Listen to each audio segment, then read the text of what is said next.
Okay, looks like we're live and on YouTube both. Okay, good evening. This is the Land Use and Building Management Committee of the Common Council. Today is Wednesday, October 4th, and I'm calling this meeting to order at 7:03. Roll call tonight. We have with us Greg Burnett, Jim Frayer, Nicole Ayers. Let me do the roll call again. Roll call tonight. We have with us Greg Burnett, Jim Frayer, Nicole Ayers, Brian Meek, and myself, Barbara Smith. First item on the agenda is public participation. Do we have anyone who is here with us tonight who would like to speak?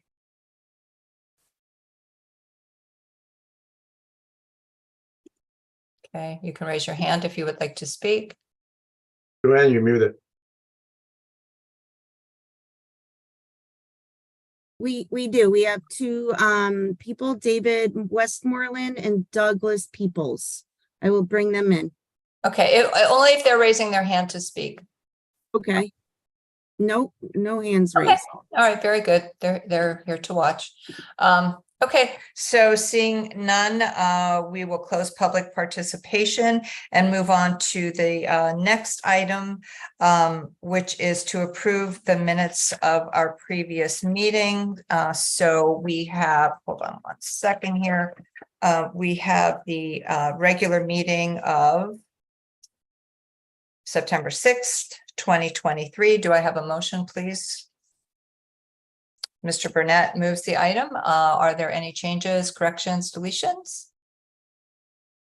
All right, seeing none, I will call for a vote. All in favor, please raise your hand. Opposed? Abstentions? Okay, Ms. Ayers abstains, and that carries by a vote of 4 to 1 abstention. Moving on to the next item, which is old business. Before we do that, I just want to make a quick announcement about our next meeting, which our next regular meeting is scheduled for November 1st. That night, Norwalk Public Schools and the Board of Education have a big kickoff called The Right to Read, with a big event at the Wall Street Theater. And it's something that many people want to support, including council members. And so we will be, there will be official notifications, but we will be changing the meeting to Monday, October 30th. That is not Halloween. Halloween's the next night. So we were very mindful of that, but we will be changing the meeting. So I just wanted to just publicly state that, and those notices will be taken care of at the correct time. So moving on to old business. Item A, review request for technical correction of previously approved for security enhancements at various schools, and refer the following to Common Council for approval. Authorize the technical correction of Common Council action on August 8th, 2023. Item 7D3, to include the missing costs for Ponus, Rowton, Rowayton, and West Rock schools for an amount of $148,897.25. in addition to the approved amount of $196,581 for a revised total of $345,478.25. The revised action shall be as follows. Authorize the purchasing agent to issue a purchase order to Integrated System Services, LLC, for the enhancement to school security, access control improvements at Fox Run, Marvin, Narramack, Nathan Hale, NECC, Ponus, Rowton, Rowayton, West Rock schools for a total not to exceed $345,478.25. Account number noted. Will someone move that item, please? Okay, Mr. Frayer moves it. Alan, you want to just give us the details? Yeah. Just let me ask a question. There's somebody on the phone number 1917. Who's that? That's Joe DeLauro. Hey, Alan. Hi, Joe. Oh, Joe is here. Joe can explain this. I'm sorry. Yeah, it's a fairly easy explanation. All the quotes were included, and the pricing was listed. It was just a matter of leaving the 4 bottom schools out of the Excel tabulation. So those costs were not included in the original action. Okay. Anyone have any questions on that? All right. Seeing none, all in favor, please raise your hand. Okay, opposed. Okay, Mr. Meek is opposed. That passes 4-1. Okay, moving on to new business. Thanks, Joe. First item is Lockwood Matthews Mansion Museum Improvement Project Update. So Alan, I'll turn it over to you just to give us introduce it, and then we have Patsy Brescia here. Thank you. Mhm. As most of you know, this Lockwood Matthews Mansion is under construction. The museum is closed right now.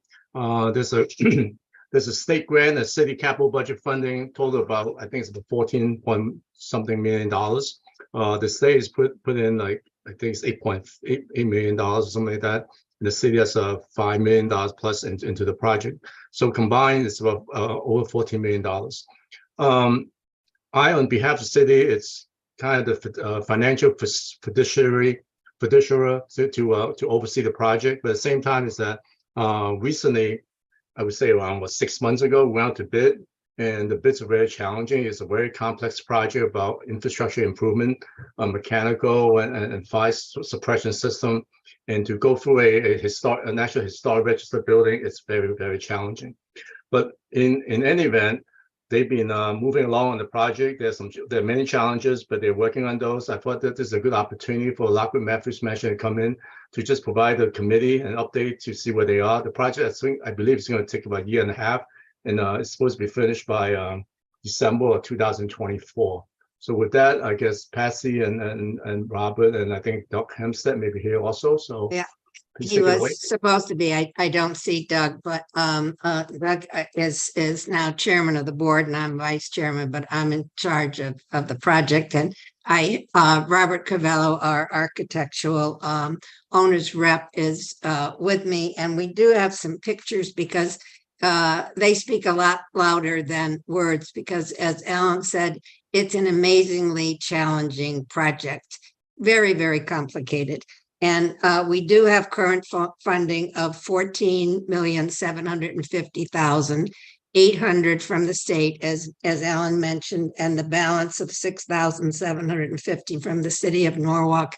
And those fundings are grants to the museum. And so we are overseeing this project with a lot of help from Alan and other people in the city, and our incredibly talented architectural team of David Scott Parker and Robert Cavello of Westview Group.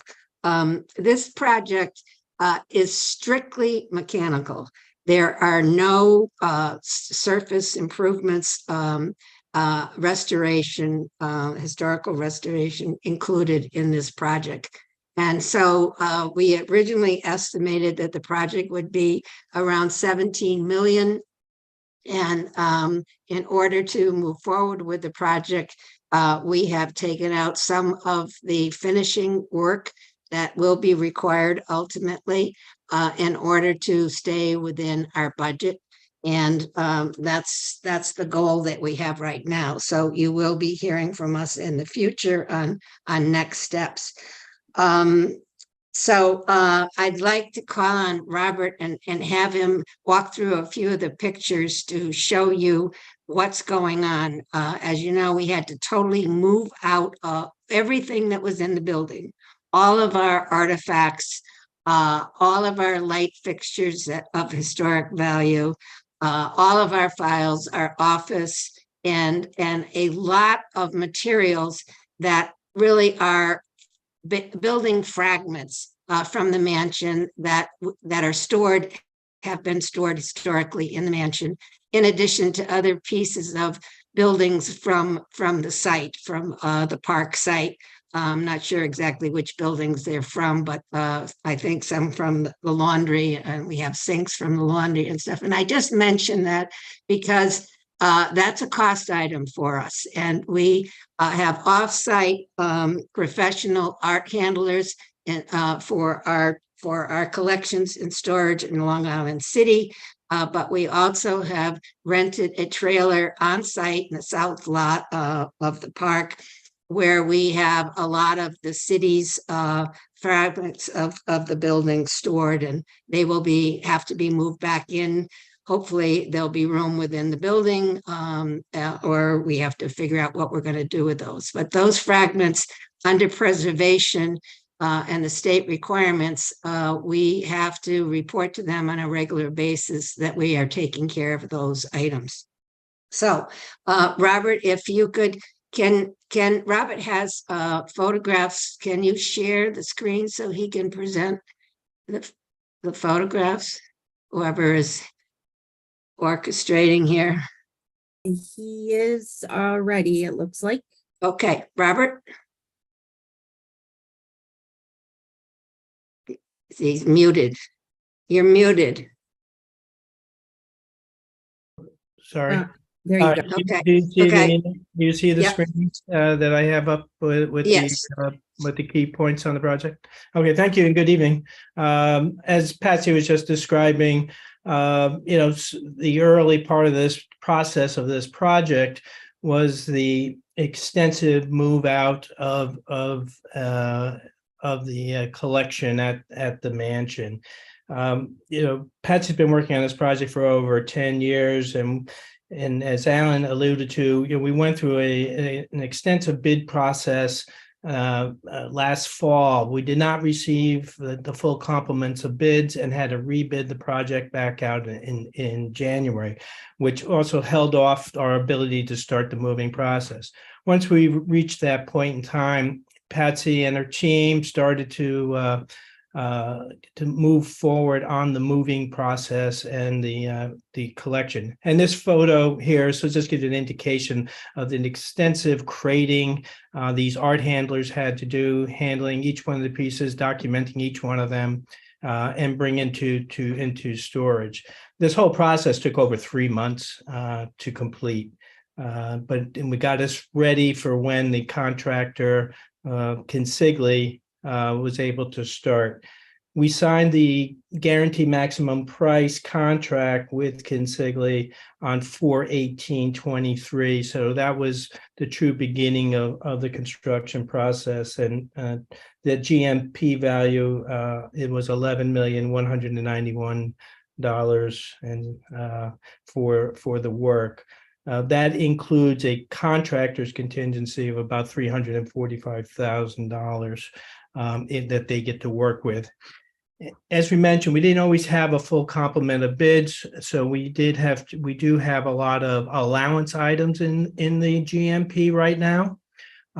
We will be going through additional budgeting process this fall for a few portions of the projects that we're not able to buy out because we did not get enough bidders or any bidders in some cases on the project, which was it's been a challenge. Excuse me, a challenge. All the bidding has been through the city's staff purchasing. Yeah. Correct. So we followed all the state regulations and it was managed through the city process. Here you can just see some of the art handlers handling the historic chandeliers, the process of creating and moving them out. Also, Patsy has moved their staff and storage over to a site which we had to fit out, which is we included in our budget the cost for the fit out of a rental space on Strawberry Hill Avenue. So in addition to the Long Island City location, we also have a great deal of storage on Strawberry Hill, and that's where the museum staff is currently working at it while we're doing the work. So early along in the project, we started our temporary protection. This is just a shot down in the lower level, beginning our temporary protection of what was the former bowling alley in the mansion. Interesting thing about the temporary protection, it's ongoing. It has not stopped. It is a continual piece of work that we have an allowance for in our budget that we're monitoring on time and material. So we're providing all the protection that we feel is necessary, but managing the process, and so that we can stay within our budget. And you see in this slide, there is a lot of ductwork. That's all been removed because that was the current system, but that's all gone away. All of that is now gone. Yeah. I'm showing these photos in chronological order on how the project sort of has progressed, so everyone can see and understand. We also, this is one of our challenges of our project during the early spring period. We were doing our due diligence, identifying the soils that needed to be removed from the site.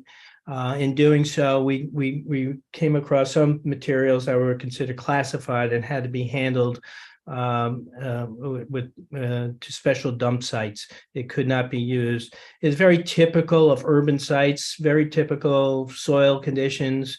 It just, once you touch it, you kind of own it, and then you have to manage it.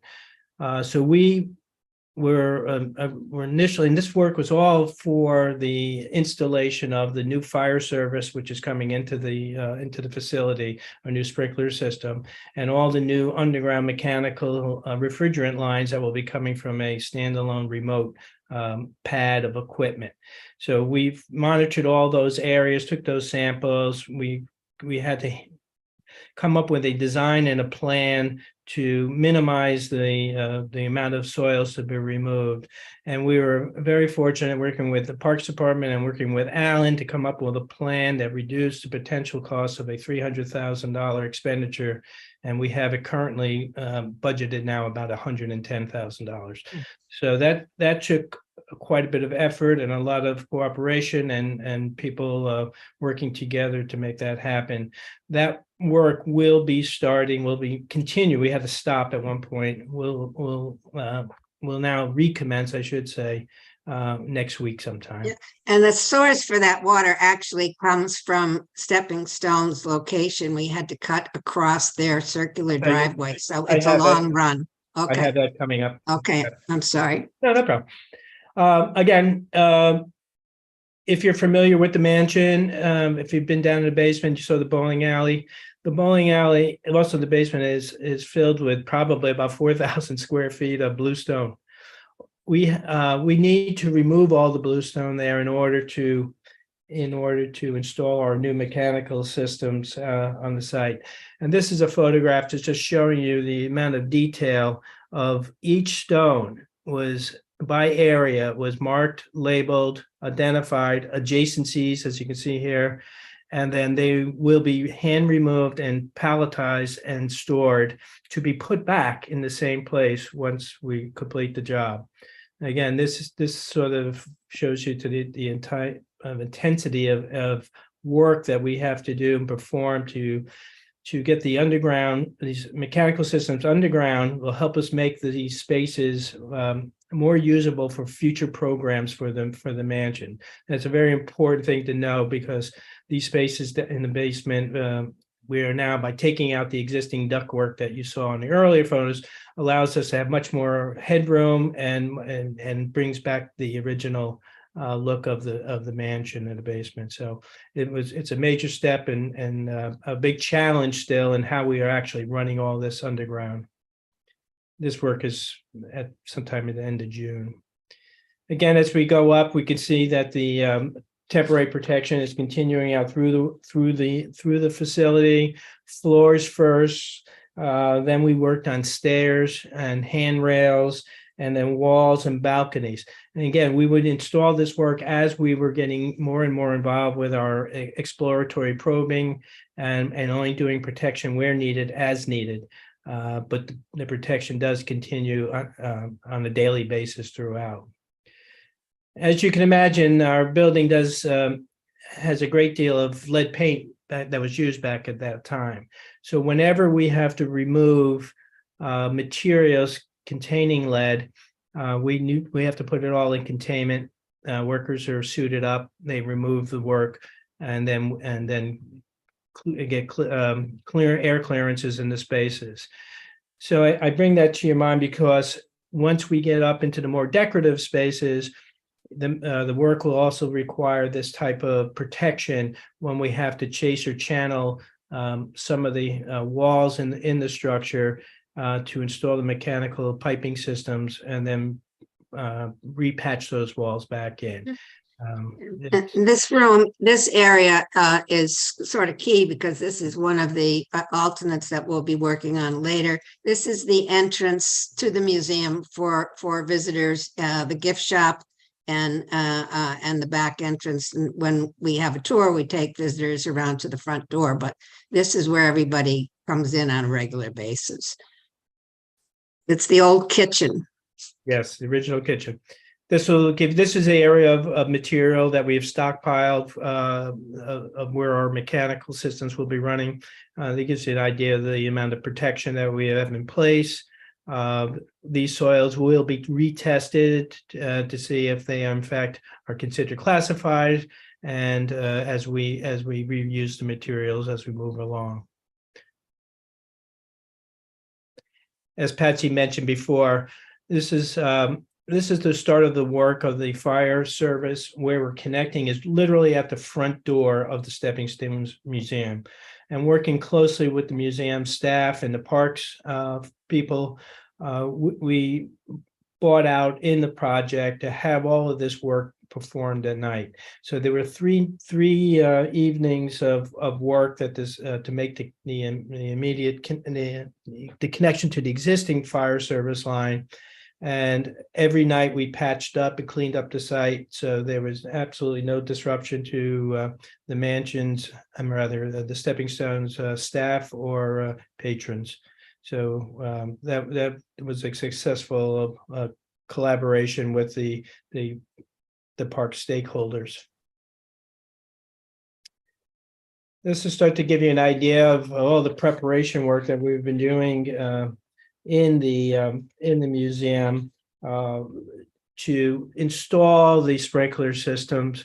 This is the beginning of laying out pipe runs, trying to determine how to run through the structures, directional, and not only because we have to sprinkle the building, we have to run it through the floor systems of the second floor and penetrate down into the plaster and the decorative spaces on the first floor. So we laid out everything basically in tape and did pilot holes to make sure that we were putting it in positions and locations which would be the least detrimental to any finishes on the first floor area. This literally took weeks and weeks and weeks, and back and forth with the architects and the engineers on how we can do this. And then as we move along in time, you'll see how we have to do this in phases because of the structure could not be, the floor structure could not be removed all at one time. It had to be removed in 4 or 5 quadrants. And this is the start of the removal of those stones that we talked about. Like I said, they were all hand removed, palletized, labeled, marked, and stored on site. All of the underground mechanicals will be trenched into a concrete trench box that will be excavated underneath the slab here. All the piping will be put in. A vapor barrier will be replaced, and the stones will go back.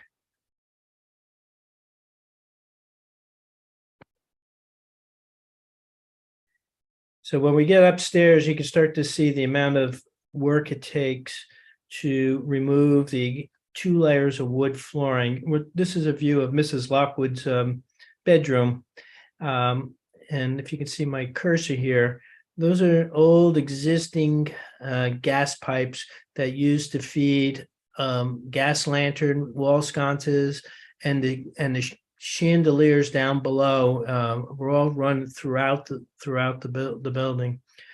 So you can uncover, you can see those. Some of this area that you see protected here is where the original building intrusion alarm system, which went to each window, ran these very delicate wires through the wood planking.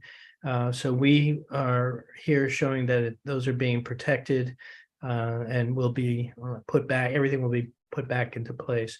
So these troughs that we have cut out into the floor, this is where our sprinkler piping and our new electrical work will run. There's currently no electricity on this floor and the upper floors, none. And Patsy, 10 years ago, is it now that you, or is it more than that, that the new power service for this project was first put, was, That we started in 208, yeah. so, Bringing the electricity in from the juice in from West Avenue. right, so all of the new power that now runs the ADA elevator that was installed 10 years ago and the power required for this project is not part of this budget. It was from a previous budget and installed, waiting for this day, for this work to begin. So all that wood and floors that came up all had to be, like we did with the stonework, all had to be cataloged and labeled and stored. So this just gives you a small sample of the amount of wood that has been removed, 2 layers. The floors in a lot of the bedrooms and rooms of the second floor all had broadloom carpet. So we're not actually putting back that broadloom carpet. That carpet's been gone for a long time, but in future restorations and renovation projects, I think the intent is to bring back the broadloom. But all of these boards will go back in the exact places where they were removed. You can imagine the time it takes to do that and handle that work. We did run into asbestos. Asbestos was not in the building when it was constructed. There was no asbestos at that time, but the mechanical systems that were added in the 20th century had asbestos in it. The last item being boilers that were installed back in the 70s. Early 70s, we actually were able to go take the metal plate off of the equipment and reach out to the manufacturer, and their records indicated that their asbestos did have their boilers did have asbestos within the insulating components of the boiler plates. So we had this in addition to the classified soil that we have to remove. We have an extensive amount of asbestos that we are contending with at this time. And all of these are all hits against our contingency. This will just give you a little idea, once we have the floors open, the workers, and we continually are moving protection, adding more wall protection in rooms that we're working as we go. It's a daily operation, removing it, closing it up at night, making sure that there's a safe walking conditions in the building. Some of the first new sprinkler piping finally started going in. Up until this point, up until late September, and we started in April, we had not put one new element into this building until the end of September. All the planning and efforts and routing and removals of materials have been our challenges to date. So we're just starting now to see new piping work, and this is up in the attic. It's going to be exposed in the attic since it's not an area that's going to be open to the public. It is taking up a lot more room than Patsy would like because of their storage needs and requirements. But you can see the size of the amount of piping that is just in a small portion of the attic. And a little bit of electrical work is also happening at the same time. Yeah, there's no current electricity up there. That's correct. So this gives you an indication of we finally have putting in some sprinkler pipe on the second floor. And you can see here some old gas piping. Here's a brick wall down below, which has an arch on it. These are large timber beams that are 4 inches by 14 inches deep. We carefully route the pipe, turn the pipe through, and find a place in the plaster in the ceiling below that make aesthetic sense, and B, meets the requirements of the NFPA codes to get the proper amount. And the preservation and SHPO also are involved. And this is just the beginning of the new electrical wiring, bringing the building up into the 21st century. Also, as part of the project, which is also extremely important, there's a whole new technology package. so that the museum will have a better Wi-Fi system, a much more power to run exhibits even.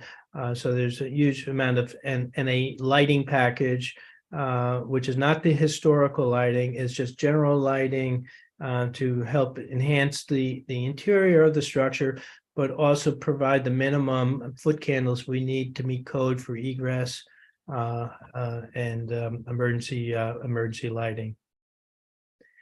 So that gives you just a little bit of where we've been, where we're headed.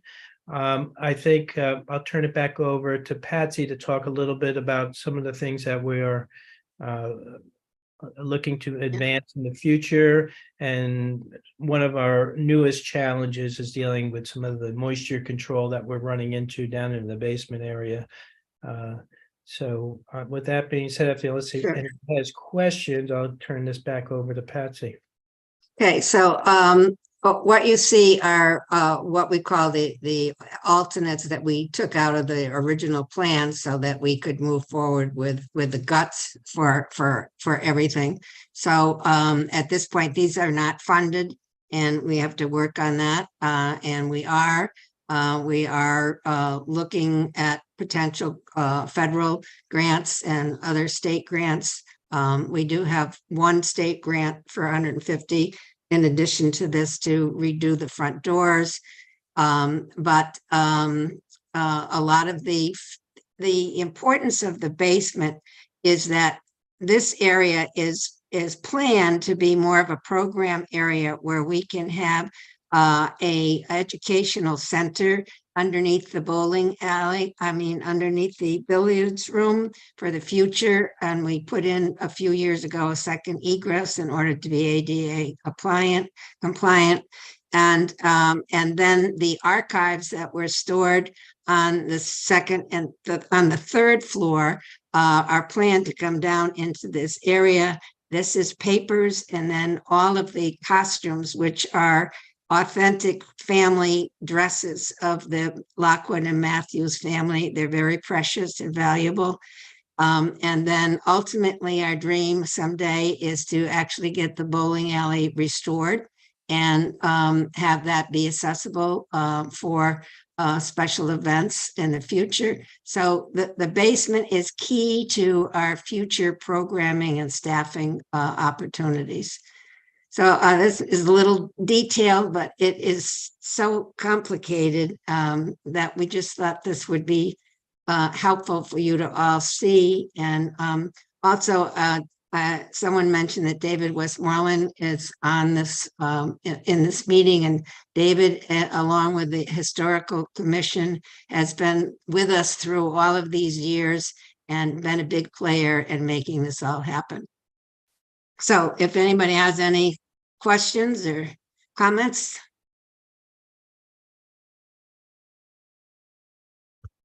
Robert, could you just unshare your screen, please, so we can see everyone's face? Thanks very much. Does anyone have any, Mr. Meek? Yeah, thank you. Looks like nice work on the museum. I just want to, since we're talking about the schools later, I just want to recognize Mrs. Brescia, who happens to be on the plaque of the Norwalk High School that exists today as a member of the construction committees. And I just want to thank her for her 5 decades plus of service to making buildings nicer in the city. And that's all. Thanks. Thank you. My goodness, I forgot about that. I would suggest you can have the plaque if you want it. But there's a plaque at the old Y that I did a building there too. And now, now I did it in 1980 and now they're going to knock it down. So, my God. I don't know where it was before. There used to, when I was a kid, there used to be payphones out there, but they moved the monument out into the little foyer as you walk into Norwalk High, and Yeah, that's you. yeah. Oh, Thank you. Okay. Well, 2 of my grandkids just recently graduated from there with a wonderful education, which we're very grateful for. On to Princeton and Vassar. So that's Amazing, Norwalk School- amazing young. Norwalk school are. system. you- Start to finish. You said it so well, Patsy, and you have 2 amazing grandkids. And Brian, thank you for highlighting that. Patsy, you have just been a gem. I don't know what the city would have done with you, all of your service over the years.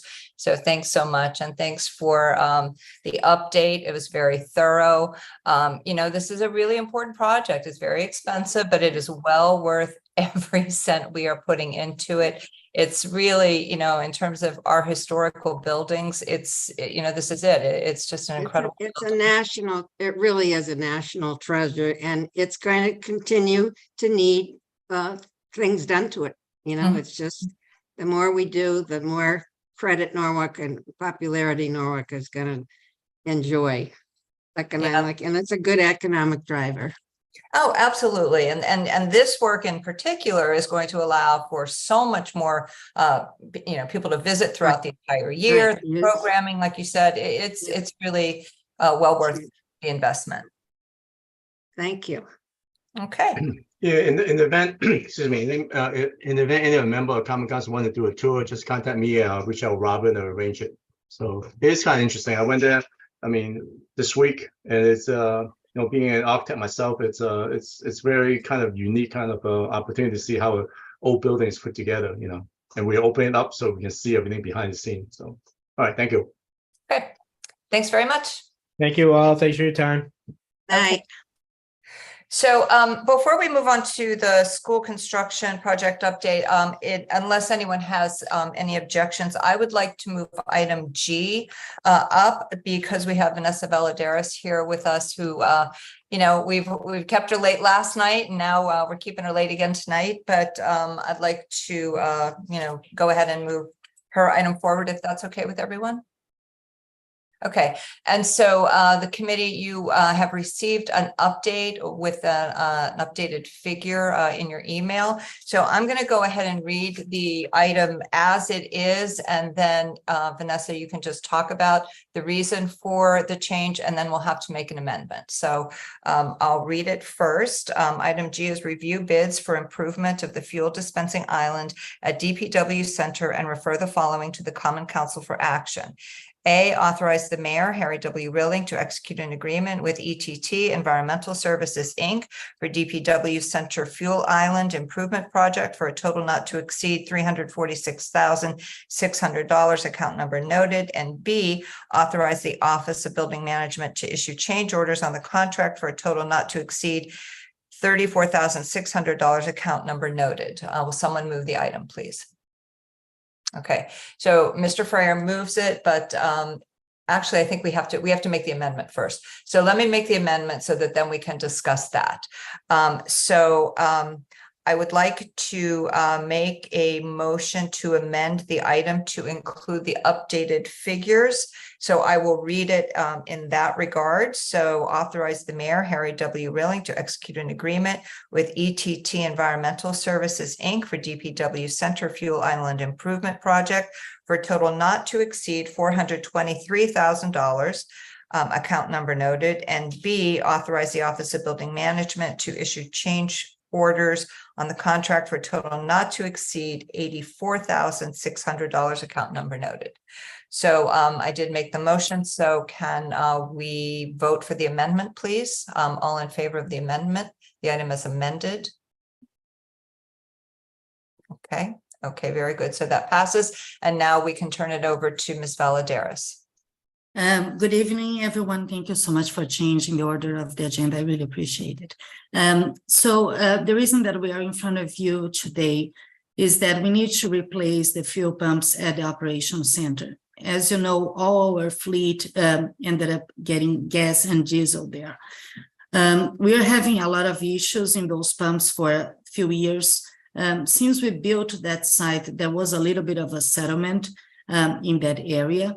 And sometimes things ended up not working as properly. We, as you know, through the Public Works Committee, the other day we just approved the replacement of our scale that kind of settled a little bit. So now kind of with that, we also have some work that still needs to get done, and that was the fuel pumps. So we have been requesting the money for that in a couple of years until we were able to get the full amount. And we finally did it, and then we put it out to bid. As part of the project, we were also considering include the fire suppression system, that is sprinklers over there, since we're using like fuel. When the bid came back, unfortunately, we didn't have yet enough money to include the fuel suppression system, and that's why the first resolution that you guys received didn't include that alternate. The good thing is that we found money, and now we're able to really include the fire suppression system into the project, and that's why you guys, and I appreciate, ended up changing the resolution. So now the value that you have in front of you will include all the new islands with the new pumps and also with a fire suppression system on it. I just want to let you guys know that our diesel pump haven't been working very well already for a couple of months. And we have to have a temporary pump that is pumping from our fuel tank that we replaced about a couple of years ago. So we really need to do this project because we want to avoid any issues. And remember, we pay a very good fee for gas and diesel that our fleet use. If I ended up not having those pumps working, we'll have to outsource to a regular gas station where we're going to be paying regular price. Okay, Mr. Freyer, go ahead. I had two questions on this. So the original budget, capital budget, was 390,000. And we're originally only going to use 346,000. Why was that so much? Why was the original capital budget so much higher?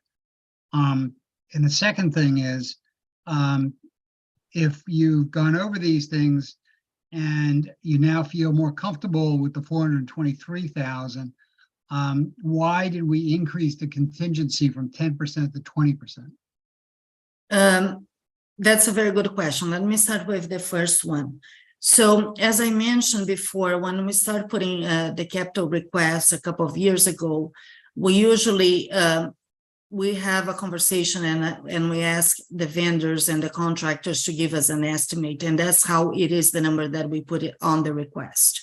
And there were a couple of times that we was under the building management. That's why actually we're in front of the land use committee, that this money had to be fulfilled throughout a couple of cycles. So that's why the final price, when we bid it out, we're a little bit off on when we started requesting the money.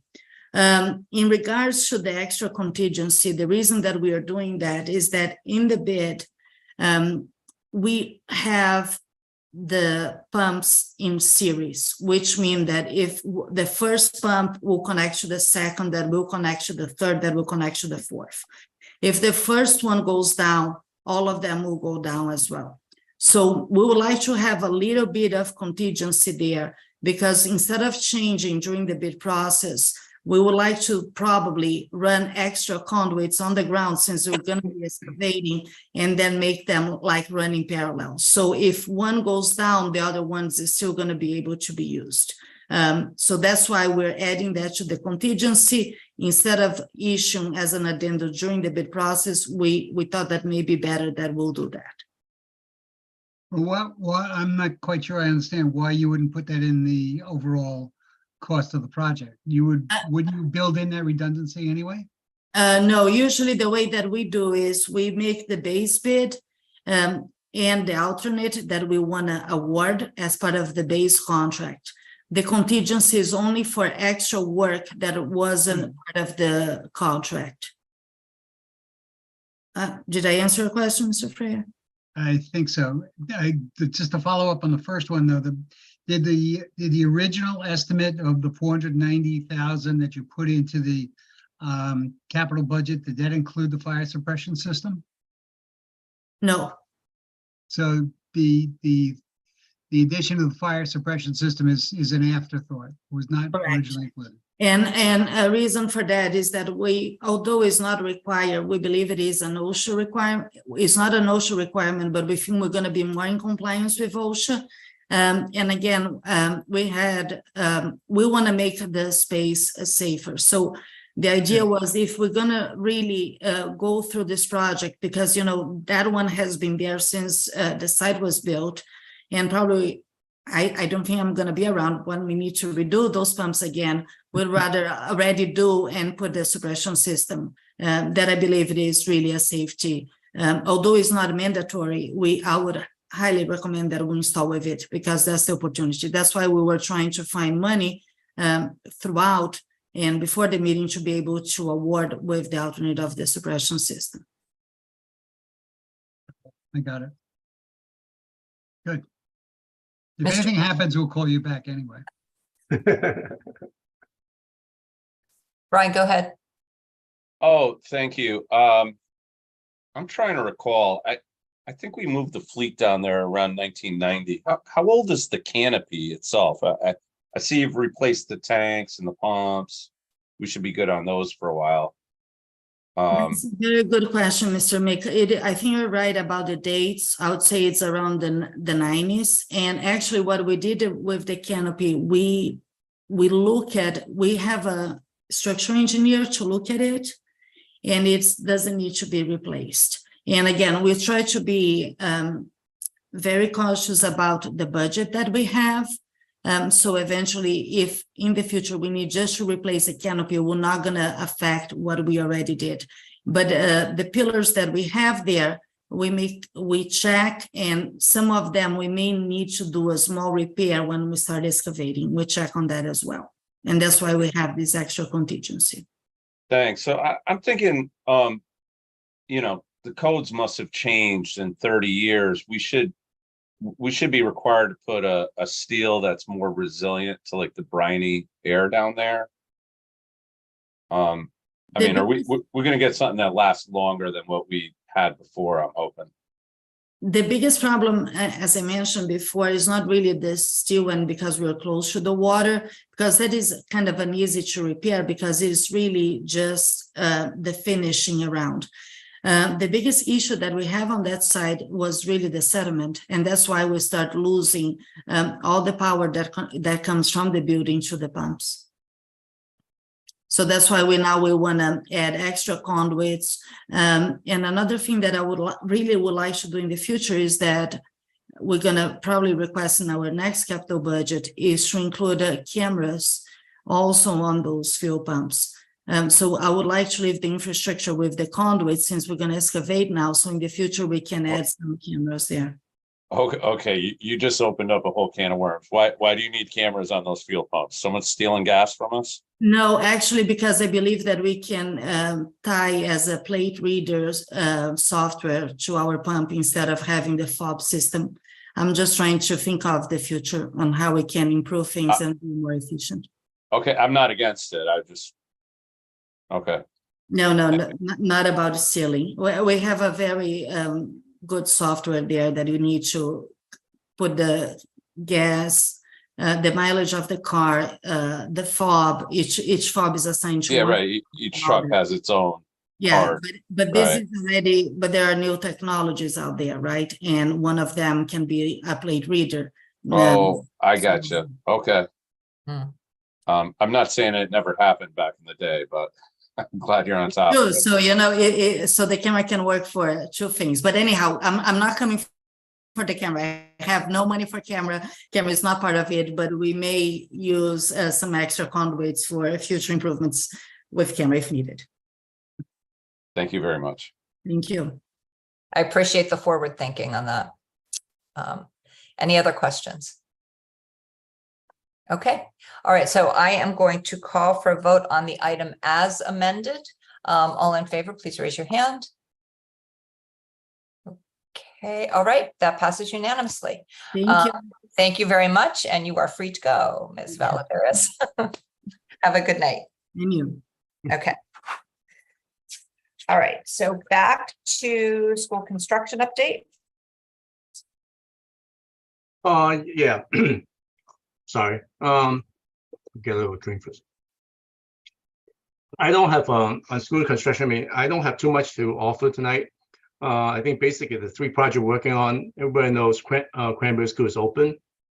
We are going through some of the punch list line items, including after the rainstorm last week, we have a few leaks that we're addressing, and that's not unusual.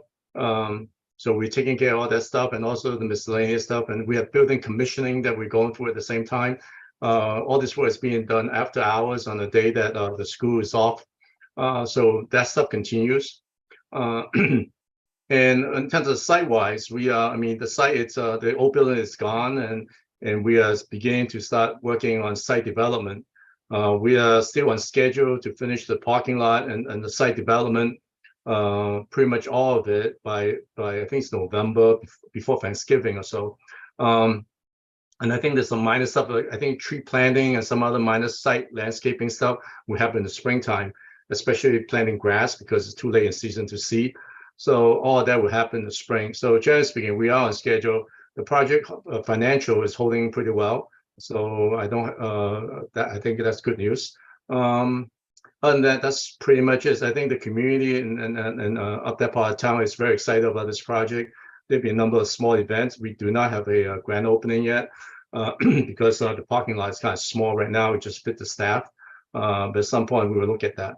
Overall, it's a good thing. And so on to the other two projects, Norwalk High School. We went up to the state today. I didn't go myself, but online. We went through to present our project to the state for their approval for us to go out to bid. We met today, and it's going to continue to tomorrow. So far, it seems the representative of the state is very receptive to the project in terms of the way the package, the construction documents are set up. These are huge documents. I mean, it takes a long time to review. So we're going through all that. Subject to the state approval, and typically they will require us to make some changes, minor changes and stuff like that. Thereafter, we won't go out to bid. So it is there are still a lot of work ahead of us, and also the bidding environment is very challenging. The reason being we're in Fairfield County, which we all know. It's such a large project that the amount of bidders it's limited. So we need to work on the trade contract in terms of getting quantity and quality of bids for this project. And also the bids is kind of very interesting because the new building construction is 3 years, and the site work, demolition existing building and new ball field is going to happen the 4th and 5th year. So we have figured out we are figure out a strategy to bid this potential. Some of these things we're going to bid in 2 years from now. The reason being, if you ask for bid prices, it doesn't mean that you could get a low price now. All it does is people are protecting their interest in 3 years from now, and they throw numbers at it, which may not be competitive at all. It would so there's a lot of pros and cons, a lot of strategy that we look at. So we are going through all those things. And also, I think recently, I don't know if you remember, I submitted and the council approved this whole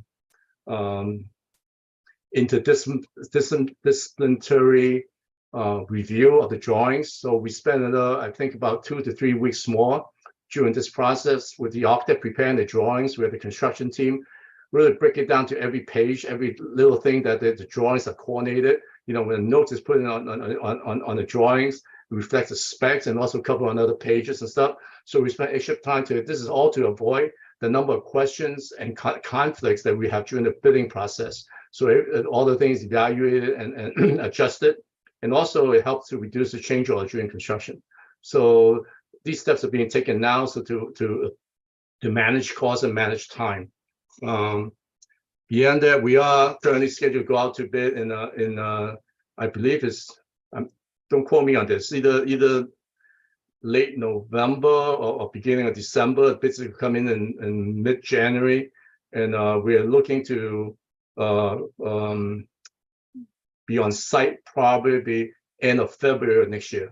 When the bids come in, we'll be submitting to land use and the full common council. And what we do is actually approve and guarantee maximum price, it's an amendment to the existing agreement to begin construction.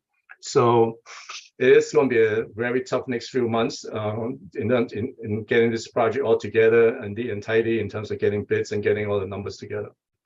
Regarding South North School, we are generally speaking about like maybe 3 to a month behind. So in a way, it also creates a little bit of problem for us because potentially we are competing with the same, competing for the same trade contractor. So we are looking at this, how we stagger the two projects, but at the same time, we don't want to delay it. So it's still a lot of work to be done. One of the things that we need to do is that I need to come back to land use. I know that we canceled the November 2nd, I think it was, meeting or first meeting. And we're looking at the schedule for the Monday, the October 30th, I think October it is. 30th, yeah. Yeah, I need to talk to you again because we need to send this project to the state for approval a bit, and similar to Norwalk High that we did a couple last meeting. We need to come to land use. So I need to figure out what that time frame is. It's very intricate scheduling. So I may have to request a special meeting on land use, recognize at the same time there's election and changes and stuff. So I need to sit down, really work it out, how best to, I probably will have to request a special meeting on this, but it'll be pretty straightforward. It's just approving those drawings to go up to the state, similar to what we've done last time for Norwalk High School. And there's a whole bunch of things we did earlier this week. Today is what, Wednesday? I guess either Monday or yesterday. We've gone through this whole evaluation on both projects, and there are special meetings that I may need, but it's very kind of interesting because with the election coming and stuff, I need to, Barbara, me and you need to sit down and figure out how much of this you want to do at current council and committee, and whether we want to. I'm not sure our schedule allowed it, but we need to work it out in detail to see how best to go through approval process, because we don't want. I mean, ideally, you may not want to approve something at this council committee and then the new council to approve it afterward, kind of thing. So we need to kind of figure out what's best for the community, and so that we have a very open and process in terms of approving things, so that we don't force the new council to approve something the previous council approved, committee approved, and things like that. So that's something I'm looking into. Okay. So generally speaking, those are three projects. I didn't have my project team to do a whole presentation because we're just so busy running around doing all the other stuff. So generally speaking, that's all it is. If somebody is interested in more detail, welcome to call me up or email me, and we can go through some of this stuff together. I see two hands up. Oh my God. Mr. Burnett. Yes, Chairperson Smith. My question is short. Alan, you indicated for Cranberry School that there's no date for a grand opening. Is that different from a ribbon cutting? Because we just received a invitation for a ribbon cutting ceremony on October 12th at 9:30 a.m. Is that different from a grand opening? I do not know that. I think this is coming from the Board of Education. That is correct. They haven't told me, so. Okay, so there's a ribbon cutting scheduled for. I think that would probably it. Okay, Thursday, October 12th. Thank you. It's not gonna stop you from getting the good photo op. The construction's going on behind the school. Alan, I know you're drinking from a fire hose, but the press is running architecturals at Norwalk High without the solar carports. I think it's very misleading to anybody looking at the project. When are we going to get like a full rendering, a full 3D rendering, at least digitally, of what that thing's going to look like with solar carports in front, back, wherever? Thanks. Yeah, I'll get something to you. The decision to do the decision, that's a long conversation. We have to get a zoning special permit when we went through this project, and the Planning and Zoning Commission was very supportive, I guess, to do solar carport. It's very challenging for us in terms of a design team, but at their request, we incorporated something on our drawings. And the original concept that they were suggesting was actually an entire parking lot. I compromised and only did like 2 or 3 rows of parking, leave the row of parking that's closest to the front of the building, not having a carport system. Ultimately, the issue will probably be 2 years from now. It's really from the city's perspective. It's a financial performer that dictate how much or how little we do. Solar carport system, it's in my view, and some people may not agree with it, but it costs a lot more to install, construct than rooftop system. Rooftop system, basically, you put a rack system on the roof, it's structurally supported. For carport system, you have to do structural support, which are the cantilever arms and all that stuff, has sort of large foundations because they're cantilever systems. All they add a lot of cost to the overall capital construction of the system, and which have to depreciate through the years. The financial aspect is very challenging, whether we actually save money or not. And also, I think in the last couple of years, the incentive from Eversource has been decreasing a little bit. So that plays a factor in 2 years from now. We'll actually go out and get pricing for it and to see what the feasibility of doing those carport system. So back to your original question, we do have drawings. We do have a 3D perspective that's showing the 2 or 3 rows of solar carport. I will get that to the committees. Thanks. And then can the suppliers provide any like cost estimate on maintaining these things? I mean, like who's going to wash the bird poop off? Because we barely do it on the buildings that sit there right now. And these things are just going to be bird nests. I think they were doing it as part of my retirement plan, but I guess not. But this is interesting because the way the power purchase agreement, which is a PPA, works, the city owns the property, releasing the system. So they are providing the capital cost of building this. As part of it, this 20-year agreement, the vendor or the owner of the system, they have every interest to maintain the system at an operating level, because our payment to them is based on the electricity that's generated. So you're making up here 500,000 kilowatt hours per year. We pay them monthly payment based on the actual generation. So the system not generated, they're not getting paid. So there's an interest for them to make sure the system runs properly. And also they have a part of their disagreement is that they do full maintenance on the system. So anytime that something is wrong, they will come out and do this, because otherwise they don't get paid. So because it's not generate electricity. So in a way, it's a self-building for certain level of efficiency and maintenance. The challenge is like 20 years from now, after the system is fully, the agreement ends and the city owns the system, that's when the financial benefit really hit the city, because then we will no longer make payments to the vendor. Everything that I read and hear nowadays, I'm not expert in this, but everything I know about solar system is that panel today can last 25 to 30 years, and some people even say 35. So we have an agreement for 20 years. The 5 to 10 years afterward, that's where the savings are. But again, by the time we get 25 years from now, who knows what's the technology is at that point. So there's still, I mean, that's how we look at different things, I think one last thing I want to mention is that there's a difference between solar carport system versus rooftop.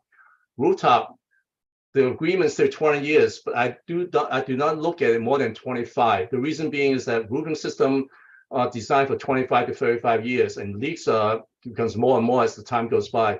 At some point, we're going to put a new roof on. So I can't expect the rooftop system to last more than 25 years, because we got to put the roof, we got to remove the roof. Once we remove the roof, we never put the system back on. We'll do some, either put a new system or new technology and stuff. So when I talk about value in terms of savings for rooftop, I look at 25 years. And for carport, potentially we can look at it 30 years, because once your carport system is up, there's more, you can stay on longer.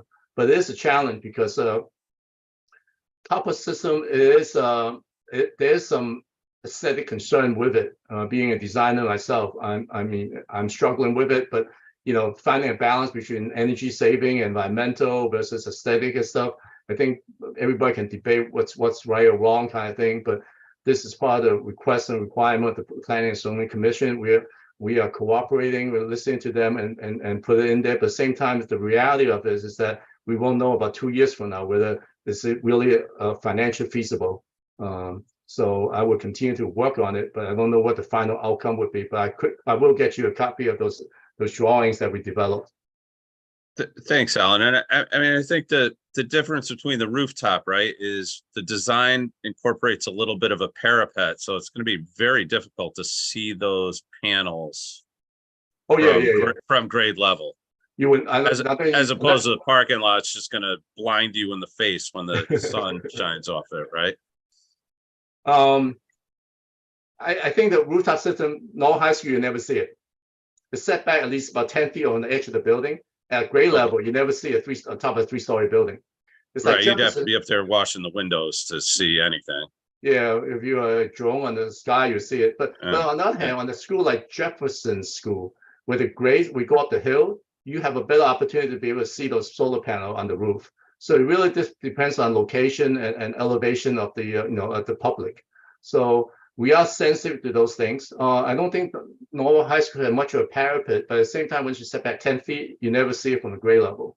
But carport system basically is almost like a garage, but we're opening in the aisle. So it's not like fully covered like a garage, but at the same time, it is covered. So every we have carport system, we will not have trees because we just, the two kind of like, fundamentally opposite each other. When you're a carport system, you can't have trees to create shadow and you don't get the production of the solar system. So it is a continued conversation for the next 2 years to see how affordable it is to put carport solar in all high school. But there are many challenges because one of the things it's so challenging because putting in those footing, it's when to put it in, how much time we have to put it in, because we're building a whole parking lot, we got to hold off and also running conduit underground, and then we got storm system that go underneath. We have stormwater retention in the parking lot. All of this made the carport solar very challenging in terms of design and construction. So there's a lot of time spent on it to figure out strategy to do that. So I don't want to tie up any more time, if you don't mind. Well, thanks, Alan. That's great. I would look forward to seeing like full renderings of architecturals, and not tonight or next week, but we do have them. So before we build them. We have seen them, Brian, and it may have been in a meeting, before you joined us. I don't know. We definitely did see them. But Alan, I just want to say, I really appreciate your honesty around this and, discussing the challenges of it, particularly around the aesthetics of it, right in front of a brand new, beautiful high school. I mean, we want to do everything we can around sustainability and solar energy, but it is a challenge. And I know I have seen some of those carports that are, very modern and kind of cool looking. But, what is the cost of that versus what we might be able to afford? So, I just appreciate the honesty and the discussion. Yeah, as you may see if you go on internet, you may find some carport systems very attractive. But the way the federal tax credit works, you can't spend so much money on aesthetics because they don't qualify you. So there's a dollar amount that you max out. So really, like, if somebody do like 10 cars or something, they're willing to, as a corporation, they want to do a demonstration project. They want to spend more money, and it's not cost effective, but it's really a demonstration project. When we do a carport like what we're doing, it's had to be very basic, the financial aspect of the work. And one last thing is that most of the time we see carport for at least in the East Coast. Well, even I was in San Diego a few weeks ago. Carport usually put on the secondary parking lot and not in front of the building. So having it in front of the building is challenging. The other thing that we have to understand is that when we look at other community, especially suburban community, when a high school of 300,000 square feet can be on 50 acres of property and it's 1-story, 2-story building. You have a lot more square footage on the rooftop than when we have a 3 or 4-story building. Our square footprint of the building is much smaller than a suburban community. So if a community in somewhere in the suburb can generate 60% of electricity on the roof, we only generate 30% because our footprint is smaller. So as much as we try to do this, it's that much harder in an urban community to meet those kind of abstractive goal that somebody can do a net zero building. Well, it's that much more harder for us to do it because just so solar wise, the footprint of the building is much smaller. Even the same square footage, we have a 3 or 4-story building. Our footprint is half the size. So if somebody can generate 60% on the roof, we only generate 30%. So trying to compare us to other community, the suburban community, it's just not fair. I mean, it's not achievable at some point. But anyway, so I got a little more than I need to. Mr. Freyer. It just occurred to me when we were talking about the carport solar systems. Are there going to be any charging stations? Yes. This is what I'm looking at. There's long discussion about this. Norwalk High School has staff-wise, it's 270 somewhat cars, 275 maybe. Students about another 125 cars or something like that, and then public. We are looking to provide 470 somewhat spaces. We look at, it's kind of very interesting. I mean, if you are a school along Route 1 or 95 or things like that, there's a higher probability of people parking there and charging. For this school, we think that there will be some, but at the same time is that most people that own a electric car right now, generally speaking, I would think that they would probably most likely would be somebody that owns a one-family house with charging at home, so they'd be charging a car before they get to work, kind of thing. There are possibility that people are charging. So we are not providing like charging for like 20 or 30 cars. What we're doing is, I believe we are doing 4 station, and don't quote me on this because we will look at this very carefully. 4 station, which is accommodate 8 cars with ability to go to 8 station for 16 cars. Okay, so again, we look at how many cars we have potential, like kids that live in Norwalk, chances are like if they drive a electric car, they probably charge it at home before they get to whatever kind of thing. So, and also the other thing too is, so we are looking to provide 4 stations for 8 cars with the ability to expand to 8 stations, 16 cars, something like that. I forgot what the actual number is. But it's interesting because we want to manage this issue. The reason being, the more station you have, the size of the electrical system in the building, the switching gear, have to be upsized inside the building. Okay, so your switching gear has to be oversized to accommodate this. Now we look at next 10 years for a parking lot like this. How many cars do you think will be charging a day, kind of thing? And so we have to make some assumptions and figure what's realistic and what's reasonable and fair. So it's not like you can just arbitrarily say, oh, we're gonna do it for 40 cars. Well, if nobody uses, we are upsizing the building electrical system to do something that doesn't get used. So we did analysis on this, and we came up with a reasonable number of charging stations. So there are a lot of thought behind it, and there will be, I think, either 4 or 8 of them by the time we open the school. Because I'm thinking that as we look at the automobile manufacturers are all switching to electric cars. We've got mandates out there that by 2035, we'll have 5 times as many electric cars out there. So the trend is going like this.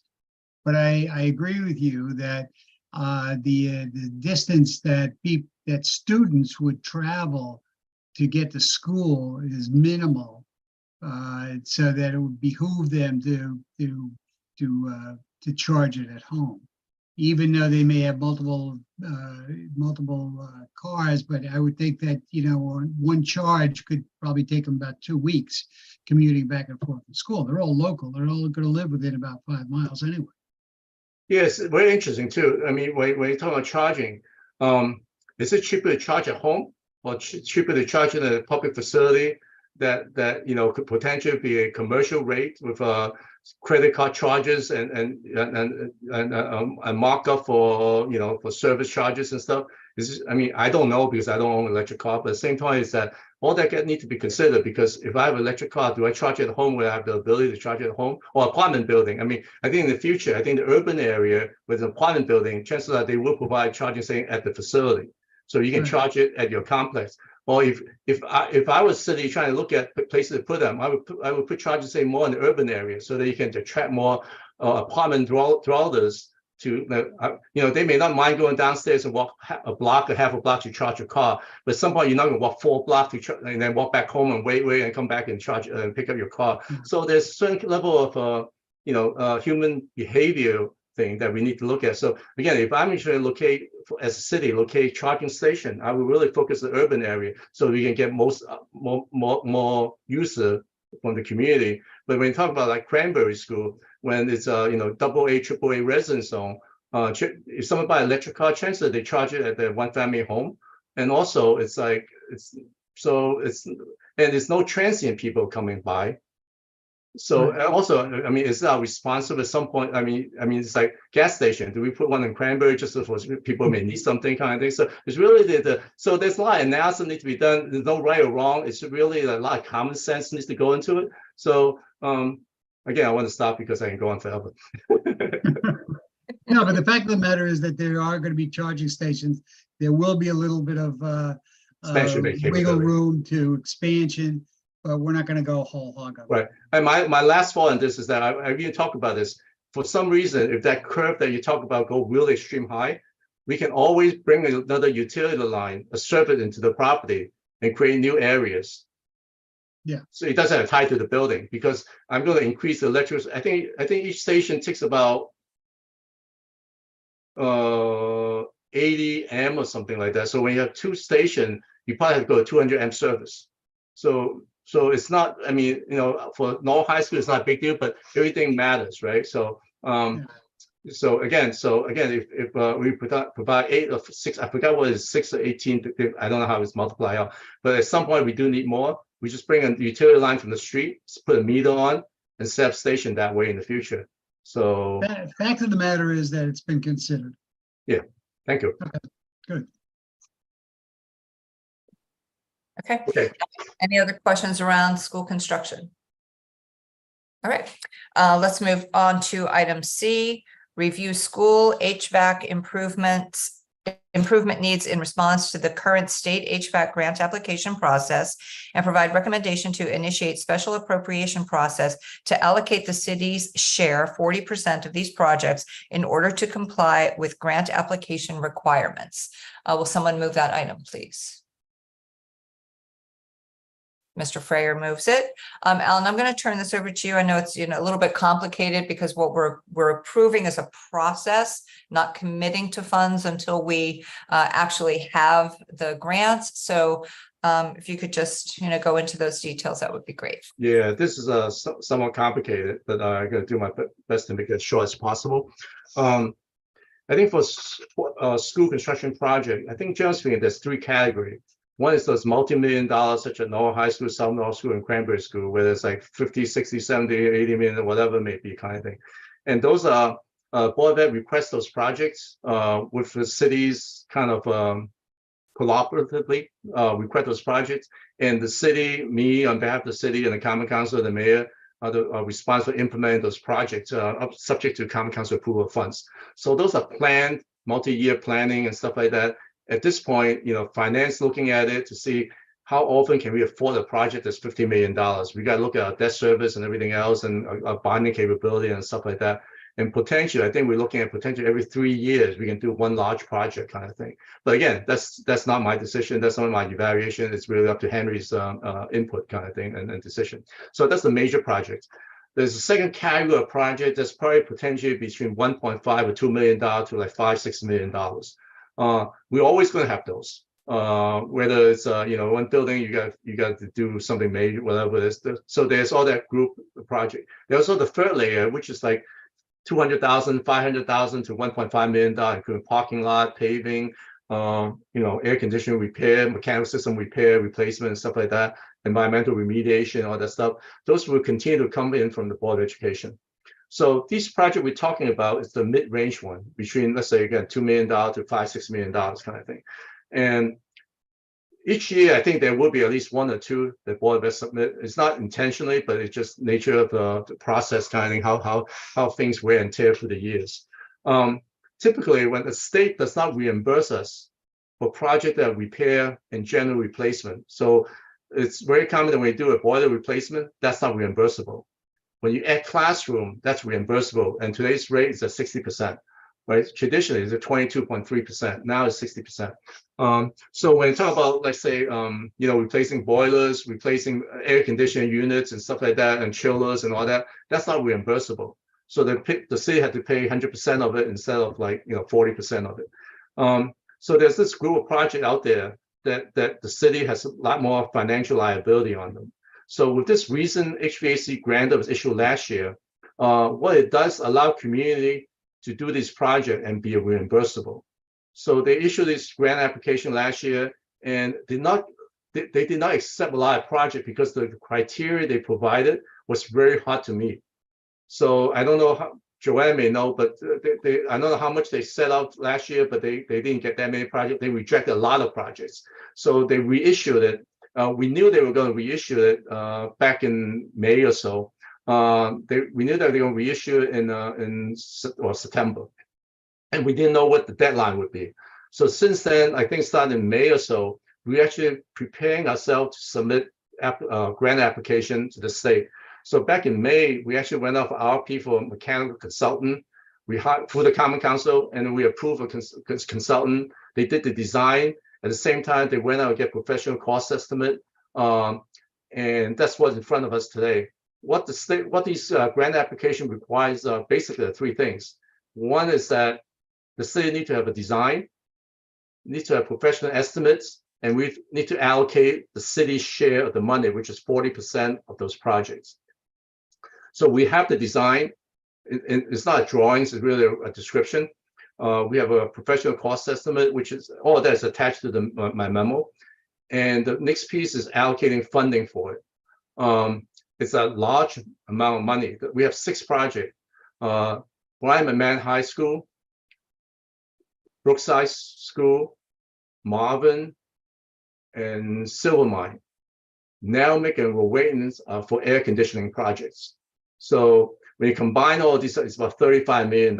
So it's not like, not like $1 million here and there kind of thing. It's altogether hard and soft core coming around $36 million. But what's in front of you today is that you don't have to pick which project and all. The strategy here is that we're going to submit all 6 projects. And I'm not sure the city has the right to actually prioritize them. We're going to submit them and see what the state do with them. But at the same time is that, of $36 million, we have to allocate $40 million funding for 40% of the funding for these projects. But it doesn't mean that we're going to spend all that money. All it means that we meet the requirement of the application. And then if the state approve it, then that project, we'll put our share of the money into that project. But potentially they typically, based on the number the project they approved previous round, the community got the most money is probably $7 to $8 million. So I'm not sure how this round is going to work. But again, we want some of these projects and see what happens. But at the same time, I need to go for a special appropriation process and have the city allocate the money, knowing the city's, Henry has mentioned many times about our financial situation, all that stuff. But it is a incentive for us to get 60% of project that will be coming up next 3 to 5 years. Potentially get 60% reimbursed a project that we typically won't get any funding for. So it is a positive thing in that sense. And knowing that I'll be asking for special appropriation for a lot of money, which is about $14 million. At the same time, I don't anticipate that we will be spending it. We're only spending a portion of on the project that the state approves. So I think when we go for a special appropriation process, BET and the Finance Committee and the Common Council may put condition on it that in the event that we don't get state grant money, that we will cancel those projects. And those projects that not get money will fall back to our normal process or capital budget process to compete with other projects that happen in the city for funding for whatever. So that's what I have in front of you. It's a long conversation, but there's a lot of thoughts behind it and a lot of strategizing how best to put things together, the process. Again, I would be running the same situation regarding approvals because I had to go for special appropriation. And that had to go to the Finance Committee and the Common Council right during the election time. So I need to work out a schedule that works for the council. At the same time, I need to come back to land use also because as part of this approval, our submission grant application, the Common Council also approved the submission of these projects, also designating a school building committee. All of this is typical, but at the same time, it just so happened that it's middle of this transition from the current council to the next one kind of thing. So again, I need to work on it to figure a schedule that works for everybody. Okay. Okay, questions? Okay, Mr. Freyer. So that's a great summary, Ellen. So if I understand it right, is there a requirement if we submit this like a $35 million package of 6 different projects? the state would then approve maybe either all 6 or 4 of them. How does that work? Yeah, it's not one package. It's really separate, 6 separate application. Okay, So they're gonna pick and choose, and that's my concern, because certain projects is more important to us. You know, okay. if we The know second- equipment is failing, we want to do that one, but we don't have the opportunity to prioritize them. Okay, so then the next step would be, would we have to have approval? Or would we have to have approved the capital budget for those 6 projects? In order for them to qualify for the state subsidy? So we'd have to put it in our capital budget and then hope that the state approves it. Right. And if the state didn't approve it, then it's sitting in our capital budget, which we could always push out, or we could drop, or we could change or something like that, or switch off things. But but we'd have to put it on a capital budget. And if they weren't, if the state didn't approve it, then we don't get the money for it. Or maybe we could push it off till next year and resubmit it.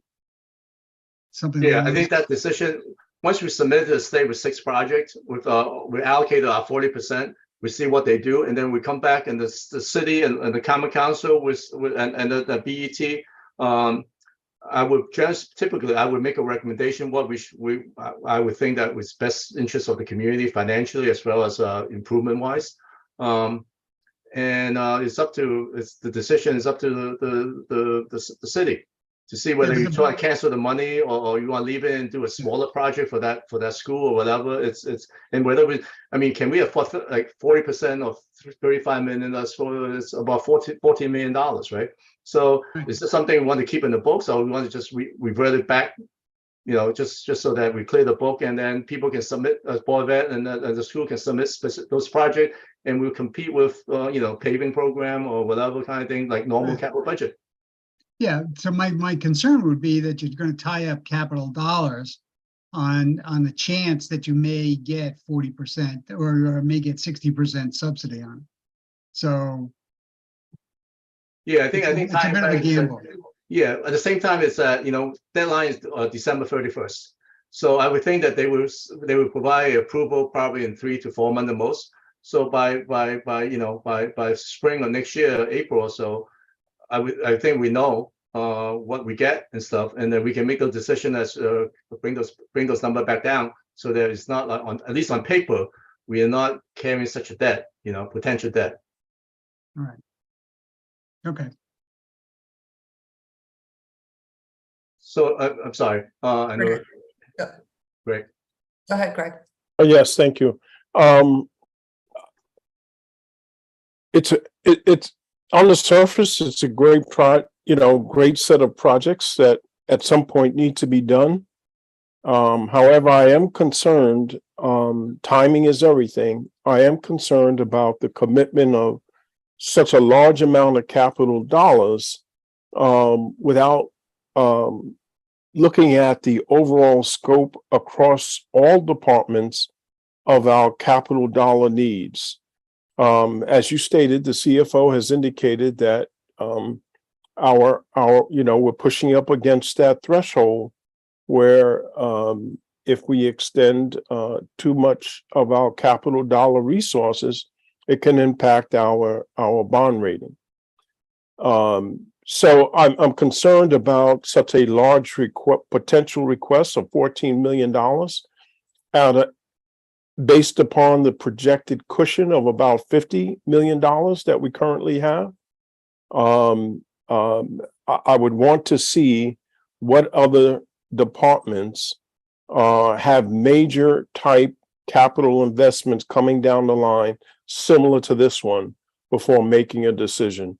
So I will be abstaining from this vote at this time. Greg, I'm sorry, if you don't mind. This is something that I want to talk to Henry about. The reason being is that I'm looking at future financial commitment of the city for school construction. So remember I talked about there's 3 categories of project. This is the middle category. My position with Board of Education, not position, I'm sorry, that sounds like a strong word here. My thinking on this is that if the city can support these projects and we get funding for this from the state, I'm looking at it that, you know, if typically the city gonna allocate $40 million of capital budget every year. I think we should lower that limit a little bit because we spend this money already. So we are, instead of tapping into existing, we are looking at future expenditure. So if the city is looking for spending 40 million next year and plan to spend some money for Board of Education, this actually took, I think my strategy, we basically took some of those advanced money out of their ability. And then the commitment from Board of Education is that, you know, if you get these 6 projects, we're going to do 3 of these projects. Then for next 2 years, 3 years, maybe they won't submit the mid-range projects. So we are paying for that for the future year, so that we're reducing the annual capital budget allocation to Board of Education. So this is because they have requested and we have funded those projects in advance, so that we don't have to accept these unless it's a real emergency or something else kind of thing. So there's a commitment on both parties to say, look, if we're going to get approved, we got 6 projects, we got 3 of them for next 2 years, 3 years. We don't want to hear about these mid-range projects, and let's just do these projects because we funded them. And so instead of funding the capital budget $40 million, we reduce it by whatever $5 million, whatever next 3 years, and because we took that money for Board of Ed already. So that may be a strategy. I don't know. I mean, again, I'm not the financial. Henry need to look at that. Go ahead, Jim. We're not voting on any allocation or of funds here. We're just, maybe I'm wrong, but this is just your information that you're giving us on a process that you're going to start on.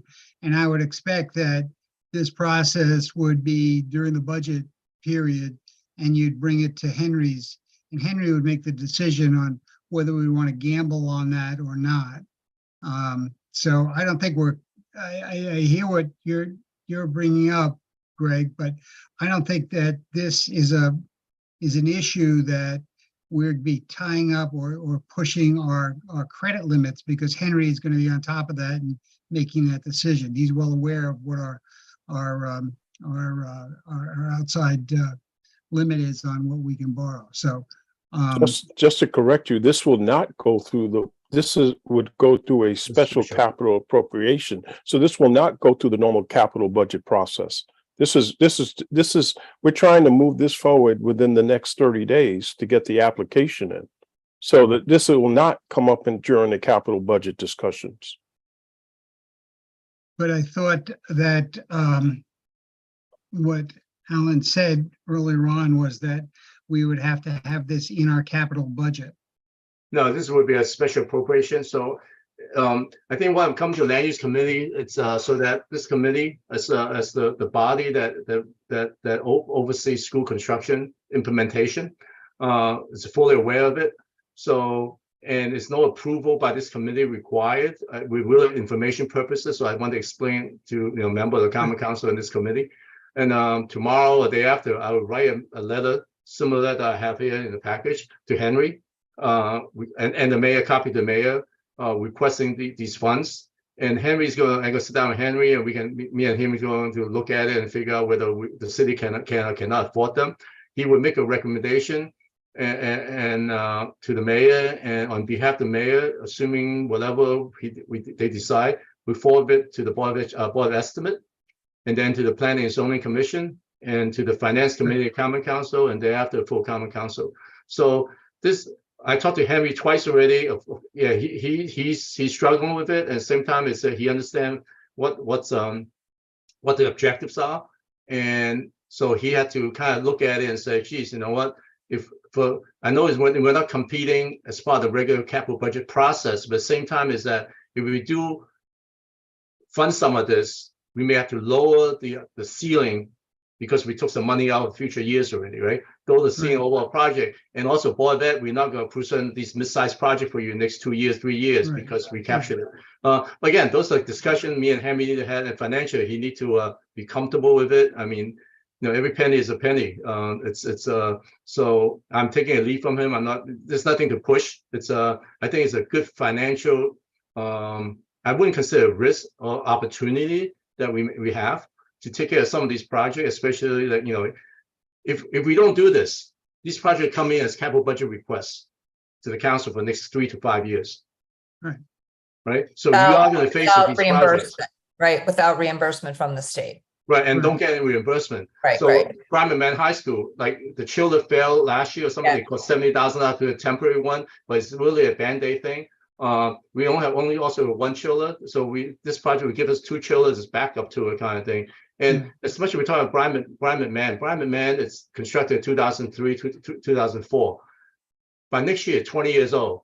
I think I said the Common Council the other day is that today's technology, when in old days you buy a oil-fired boiler, Smith boiler, they say it lasts 25 years. We have them for 30 years, 35 years. The technology and equipment we have, lucky we get to 20 years. 25 is really on the edge. So these projects are coming in regardless of whether we do this or not. So again, some of these we have, like one other thing interesting too is that boiler projects sometimes more important to it. It's not so much boiler, heating projects, because sometimes the equipment nowadays is heating and cooling, right? Like Marvin School, the rooftop units are both heating and cooling. You can't lose air conditioning, potentially lose a couple of days of schools, either during the beginning of summer or end of summer kind of thing. But heat, you cannot fail because it can affect you since October to March, right? Heating is more important than air conditioning. I'm not putting air conditioning down, but in terms of keeping system alive and working, the heating system is more important to me because we have to open school. Air conditioning, we lose a couple of days like this year. We lost a couple of days in the beginning of this couple of days, we don't have snow days, we didn't use any last year, right? So we used a couple of heat days. I'm not making fun of it, but it's the priority of how we spend money. It's that fixing the mechanical system that's for heating and cooling is more important just to do air conditioning.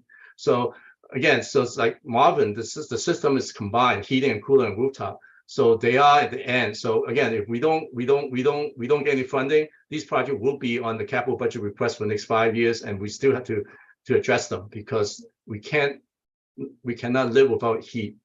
Air conditioning can get by a little bit more. But I think the major point here, to what Greg was saying, is his concern is that this is a process that's going to go through the CFO, who's well aware of what our limits of how much we can borrow.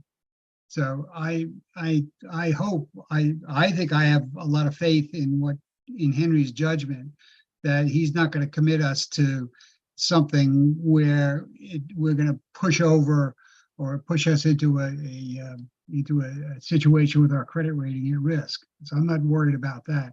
I just wanted to make sure whether it's a special appropriation or, as I guess I misunderstood what you said, it was going to be in a capital budget. So I'm comfortable with the process and the fact that you are working hand in glove with Henry and with the BET. Yeah, I feel similarly. If these are projects that absolutely are going to come our way at some point in time, and we have the opportunity to, have them, funded through this grant process, I think we've got, we're approving a process here, and Henry will stop it if it needs to be stopped. So I think that's what we have to, a little bit of a leap of faith, but I do trust our CFO to do that. So yeah, I mean, as much as we talk about the whole package, $35 million and 40% of which is $14 million, I don't anticipate we're going to get half of the, 3 projects. They're not going to approve 6 projects for City of Norwalk. I don't know I'm not sure what I'm hoping for because that's a lot of work. And they had their requirement that we finish in 2 years. So it's a lot of work. So regardless, so so once we get the, when we do submit 6 projects, after we see it, if we get $20 million, that's $20 million, 40% would be, $8 million. So, I mean, that becomes the reality. The 14 is just a max upset number, but at the same time, it's the reality. It's depend if they spend $10 million, that's $4 million for us. So I just want to put things in perspective that I don't anticipate they will fund all 6 projects for the City of Norwalk. Pretty soon we'll be talking about real money. Okay. all right, any more questions? Concerns? Okay, let's vote. All in favor, please raise your hand.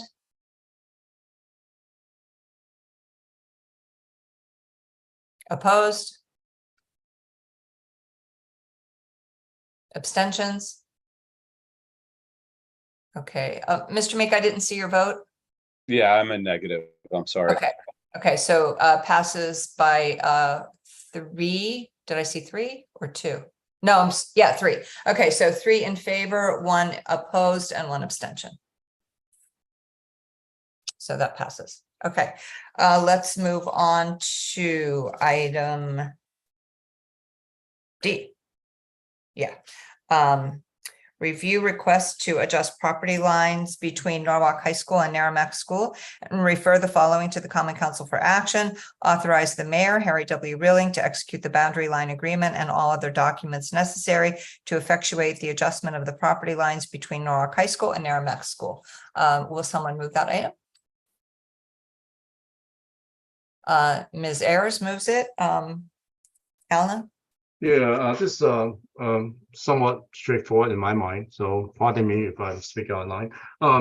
So for the last almost 2 years now, we're working on a design of the school, and it's very interesting that for some reason, the property line between Nalmic and Norwalk High School, current property line is really weird. It goes right through the football field. So for the year when we designed the project, we have every intention to adjust that all along. But we have taken consideration the existing building or Nalmic School in terms of setback requirement, the zoning regulation, and square foot. At the same time, we want to maximize the reimbursement eligible area for reimbursement of the state. So there's a lot of thought behind where the line is drawn. It's pretty straightforward. It captures all the Norwalk High School facility. Exactly where the line go for the little softball field next to Nalmic. It's one area that we had a lot of discussion on, and we don't want to capture the whole field because for different reasons. So at some point, again, between zoning and reimbursement, and we thought that by redoing this, it's the best financial and operating setup that we have, because this is both property, the city property and school. So the law requires feel that, you know, for record purposes or land record purposes, we need to effectuate that process and require the mayor to do an agreement to itself, kind of thing. So it's a little weird, but at the same time, it's a law department feel that we need to, staff cannot ask for like changing property line on a property, so you need the mayor to do it. Therefore, it's coming to the council for approval. There's no hidden agenda here. It's pretty straightforward. We're not trying to capture more land from Nalmic or more or less. It really it's a very technical kind of evaluation and maximize our reimbursement so that we don't. If the line drawn differently and more to Nalmic School, that means that any improvement in that area is not subject to reimbursement. So all that has been looked at very carefully, and here we are. Thank you, Mr. Meek? Thanks. So two questions. Try to keep it short. So there's no encroachment on the Nalmic softball field there. The construction won't touch that at all. It will. We are. What we're trying to take it back, we are rotate. You know, if you know the Nalmic little softball field, it's really not a real softball field, right? It's like the right field line. I think it's like 120 feet. Yeah, it's for my daughter played there. It's for the like 5th and 6th graders. It's not. Yeah, and also Norwalk High's junior varsity plays there, but it's not real softball. It's really just anyway. So what we did on this project is that we rotated the field so we can get 180 feet out of it. So we put the bats on the other side. But by drawing the line the way we drawn, that work is eligible under the Norwalk High School reimbursement. And also because Norwalk High School softball JV plays on it, we are able to claim that that's an improvement for ball. But then I can't draw a line to include the entire softball field because that line would be too close to the building and we wouldn't meet zoning regulation. So the majority of costs to put the backstop in, to put the infield in, is in the Norwalk High School project. The seeding and stuff for the flipping of the field, we have to pay for. So, but we're trying to capture the bigger portion of the cost under the school construction so that we minimize our expenses. Thank you. I know it's our land. It moves one way or the other, but the other thing that's like, I just don't understand is, recall recall, we have $3 million in developed plans down to like the color and shapes of wall tiles to put a school in South Norwalk that would have been open today. And then we were told we were short a ½ acre of land, so we couldn't get it done. So now we're down in Hatch and Bailey. I'm not going to go down that rabbit hole. But now you're moving this property line. It makes Narragansett far less than the site at Ely. Are we in violation of like land requirements for Narragansett School because we're shifting this line? It's just very puzzling to me how, you know, the rules just seem to change whichever way they need to be changed. And here's another one. So I don't know if that has any bearing on any of this. I know it's our land. We're going to use it for school kids here and there. It just does, none of it makes sense to me. The more I learn, the less I know. Thanks. Ms. Ayers. Yes, thank you. Alan, I think I might have misheard what you said earlier. The requirement, what is the state requiring us to reline this land? Where is this coming from? Why are we doing it now? This is required because the land, the property line between Norwalk High School and Narragansett School, I think that was the existing property line. It's very arbitrary. I think at some point in the past, the city acquired the property for Norwalk High School when it built it back in the 70s. And it didn't matter at the time that which portion of where the property line is, we build what we build, and that's what it is. But when we do this project now for Norwalk High School, it is important that the property line is properly depleted in our property, because we as we do this project, we have to deal with addressing building setbacks and also state reimbursement. That's why we're making these changes. So it's not a state requiring it. It's actually the project. We are the city actually, well, not me requiring, but it's something we have to do to make everything align properly so that we can identify area for Norwalk High School in order to get reimbursement.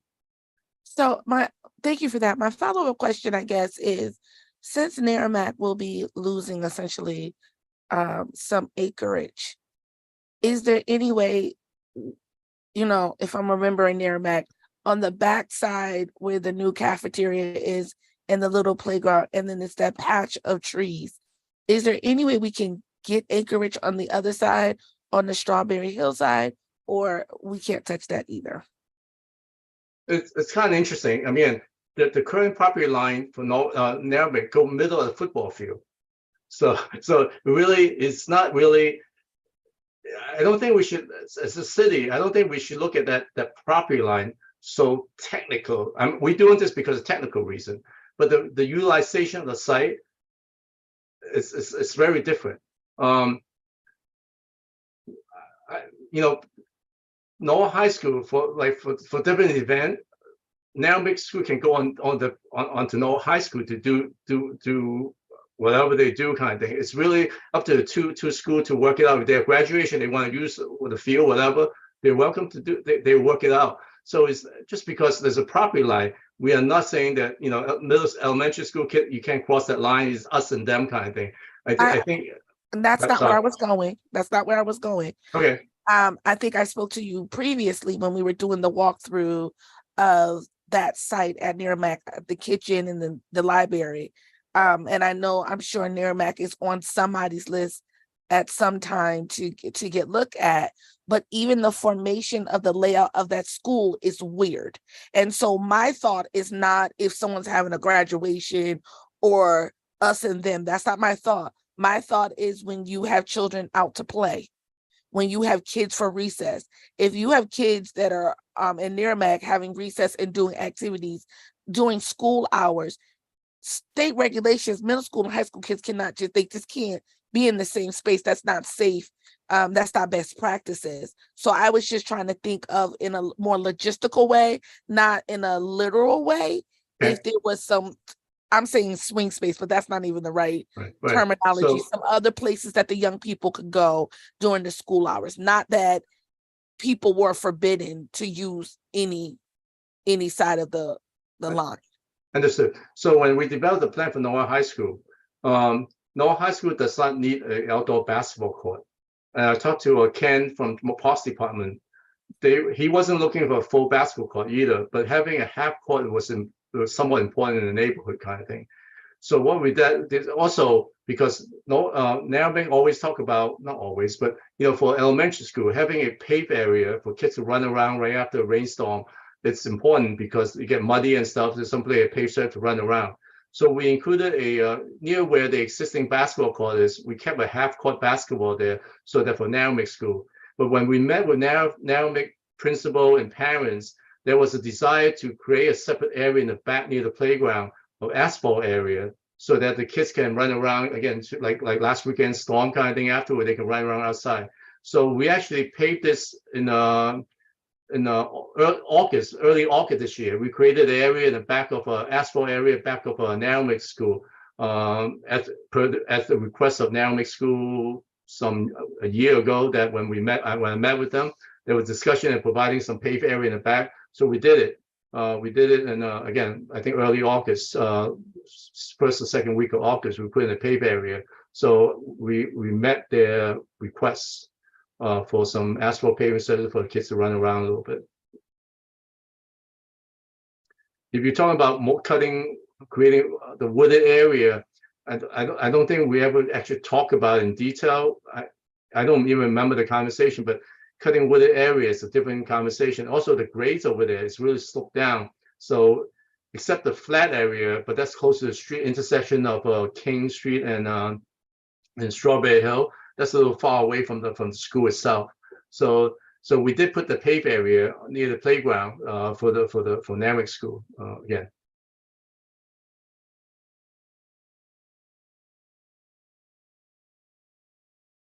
Other questions?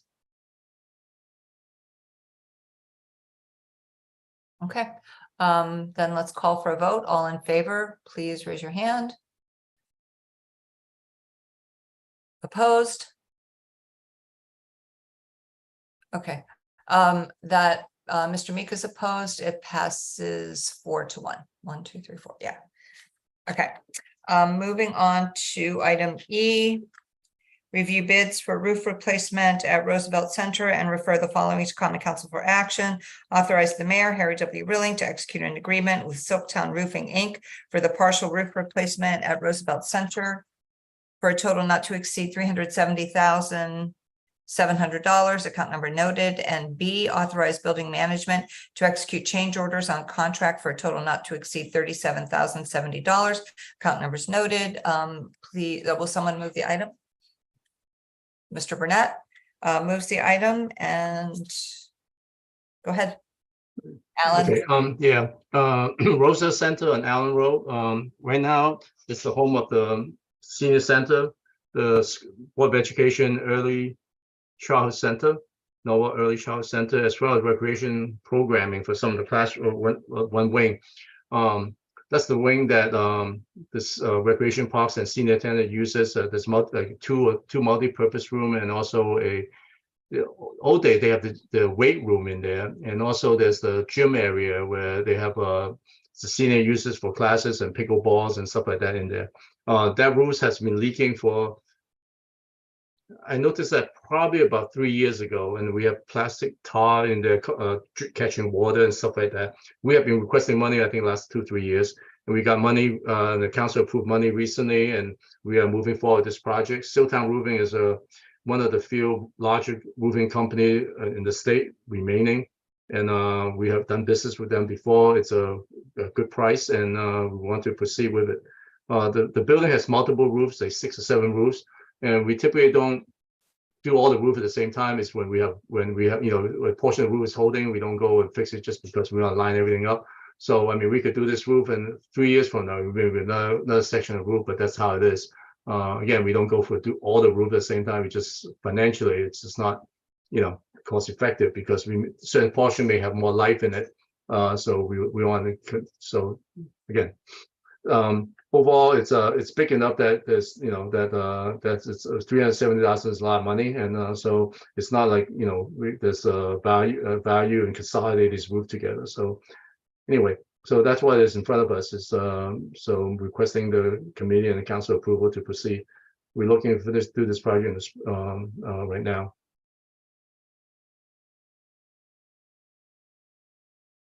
Sorry, Mr. Meek. Thanks. Not against this at all. Just a question about the overall property.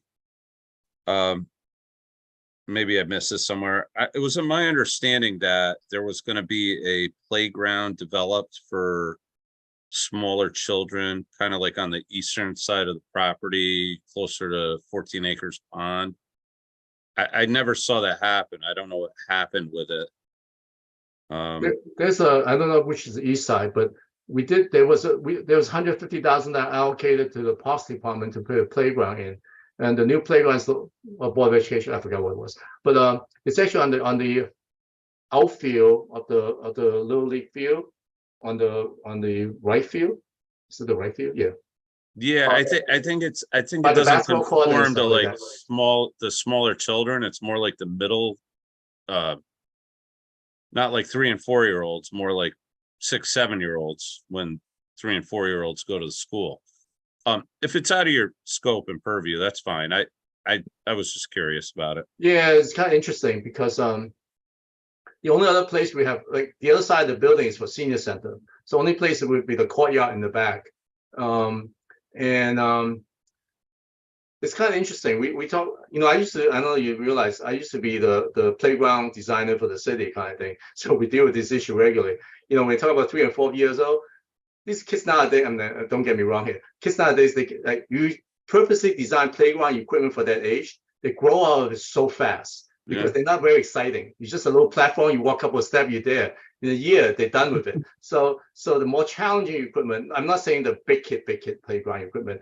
I think the playground designer had to really look at, unless you are really like a nursery school and there's all the kids at that age. Usually, when a general park, we try to design playground that's more suitable for all ages, and even the 3 or 4 year olds kind of thing. There's certain portion of playground we provide to them that is easy to get on. But the same point is that they grow up, that they don't play on that section much longer than 6 months, kind of thing. So it's something that it's so when we design playgrounds, we look at the age group. It's not like separate for public parks. See, schools are a little different, right? Schools are a little bit more. When they're kindergarten kind of thing. I know that this is for early childhood over there, but same time they have a gym inside the facility. They have equipments in it. The old Roosevelt Center, our school, has a gym in there. That's the middle portion of the parking lot. So they have an interior space that they can do active recreation inside as well. So finding the balance and stuff when we do it using park money to do a playground outside. So that playground out there, maybe I believe the little section that it's more younger kid friendly. But at the same time, we didn't build a whole playground just for them. Hey, look, don't get me wrong. It's a total luxury. I heard it was coming and never came. I'd rather see a more comprehensive plan for the entire map. If you ever go up there on Allen Road, the first parking lot, if you're coming like from City Hall, the fence is completely like destroyed. And, there's weeds and trees growing through it, like on the east side of the building, right at Allen Road.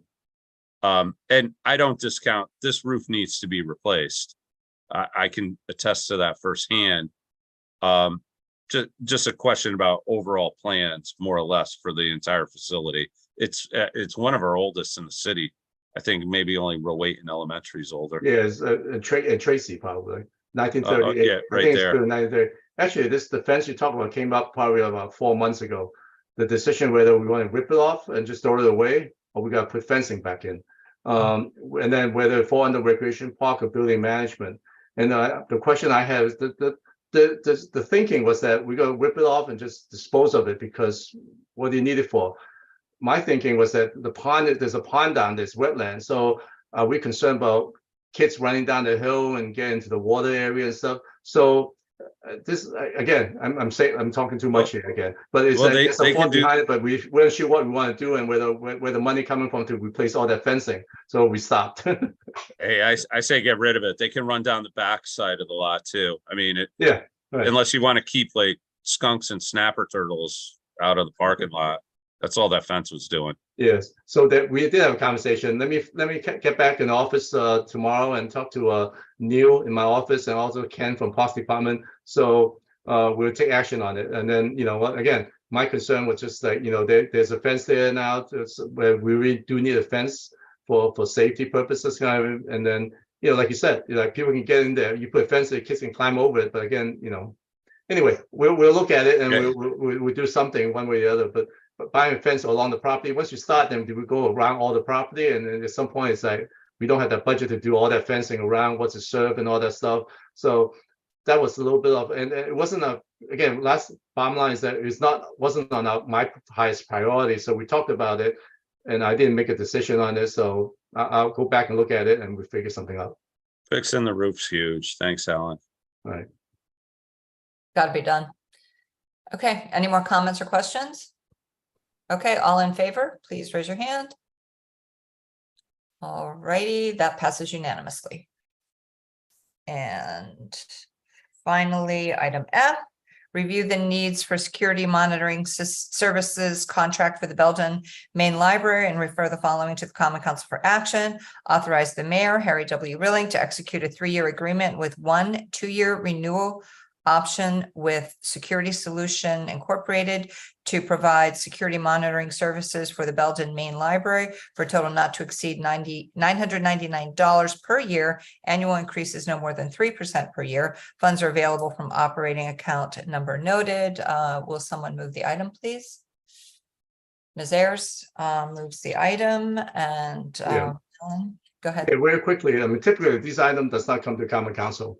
It's because today's world, the security alarm company refuses to sign city contracts, and it's kind of getting more and more standard. So we can't even go to another company anymore because people they are kind of protecting their whatever kind of thing. So it's very small to the point that we don't come to council. We usually do a purchase order and it's done.